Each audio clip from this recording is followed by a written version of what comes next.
Disclaimer, this is not actual gambling. These are video games that have no real stakes whatsoever. Pachinko, a tradition among Japanese elders that sees the player shooting and dropping their balls from the top of the machine, hitting the inside along the way, before falling into a hole at the bottom that will trigger slots at the centre of the machine to spin. If you get a good spin, yay, more balls! The balls can then be turned into prizes. This is to get around Japan's gambling laws, so the balls technically don't have any monetary value, but the items do. Evangelion, one of Japan's greatest and biggest franchises, appearing on things from clothes to blankets, buckets, toothbrushes, razors, is also incredibly popular in the world of Pachinko. There's actually a lot of Pachinko machines that use licenses to get people interested. The Metal Gear Solid 3 one comes to mind, having cutscenes play during gameplay, the completely reanimated scenes from the game with new lighting and models. Up until the remake last year, these cutscenes were the only way to see certain scenes with realistic graphics. Not that it matters, because it kinda looks dog shit in some cases, but still. Gambling Apocalypse Kaiji fittingly has a Pachinko machine that's animated some scenes that still haven't been adapted into anime yet, and Ashita no Joe's Pachinko machines reanimated scenes from the anime that released all the way back in 1970.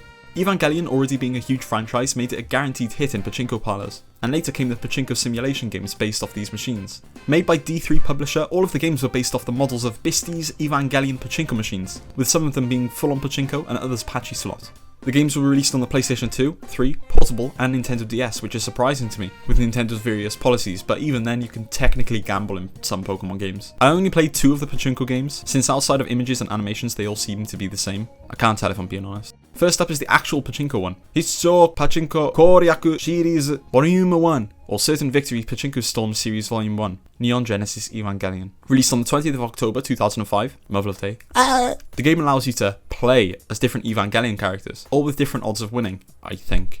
I'm still uncertain how Pachinko works, even though I watched the best Pachinko guide ever on YouTube. Now, playing the game was fine, I got strangely invested in it though, and it was weirdly entertaining. I really wanted to see more of the weird ass cutscenes with Ray cutting numbers in half, and Unit 2 throwing it back on some numbers. Yeah, it was weird.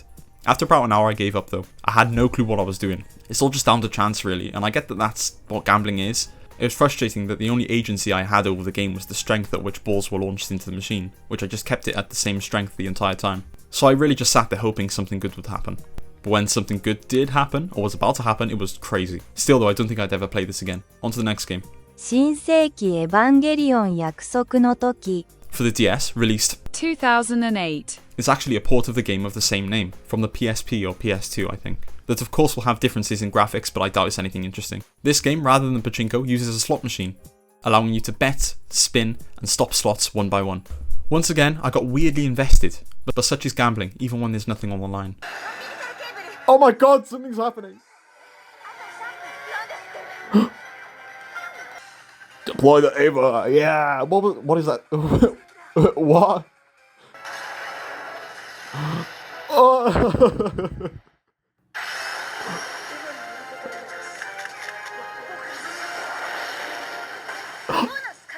Oh my god. Now I get it. Like with the Pachinko one, animations will play on screen when you get certain matches and stuff. But this time I actually managed to get some to play. A cutscene where characters are pitted against each other in Kiba-sen, and another with Ray fighting an angel. It's really interesting to see these cutscenes be exclusive to Pachinko and slot machines of all things, but they rake in so much money, with the Pachinko market reaching 12.3 trillion yen in 2022, about 57 billion pounds or 78 billion freedom bucks. So I can kind of get why these cutscenes are exclusive to the machines, as it really pull in a lot of people, me included. While I still have no idea how to properly play these games, the slots one allowed me to have more agency over winning, I think, so I did kind of enjoy that more. Also, the PSP versions of these games allow you to play vertically, making use of the PSP's widescreen, which is cool. It also has higher resolution cutscenes compared to the crusty ones on the DS, but of course they're nothing compared to the PS2, PS3 and original machines. During the cutscenes there was also some music playing, like in one it was Soul Refrain.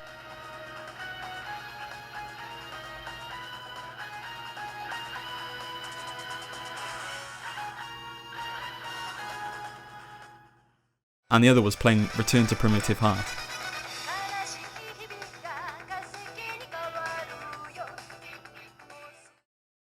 So in short, while the games are funny to look at and go, whoa, even gambling, actually playing them is something else.